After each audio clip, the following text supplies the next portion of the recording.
So today we're going to take a look at how you do an audio fade in DaVinci Resolve. It's pretty simple. We already have our video project on our timeline here with some audio.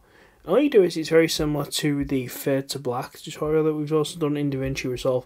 So all you want to do is you want to find the clip that you want to make the fade on. Then we can just simply drag. See this little white icon here? We can just simply drag that icon along, and as you can see, that's how long our fade's going to be. So up to now it's like 20th of a second or something. And as we can see, if we move it up a lot more, you can see we increase and decrease the fade. So if we watch our audio channels, we're not going to have the audio because it'll sound weird coming through here, but if we watch the audio channels in the left hand corner, you'll see how these seem to fade down. If we make this fade even longer, you'll see it more from a running start as it goes. As you can see, it slowly fades down to nothing. We can also do this for a fade in as well. It's just the opposite way. So we've got the beginning of our video, we want to fade in the audio, or maybe we've got a music track or something we want to fade in. We just hover over, wait for that little white icon to appear, and just drag it to where we want to fade in. And if we start the video from the beginning, you'll see that the audio levels actually start to creep up. So that's how we do an audio fade in and out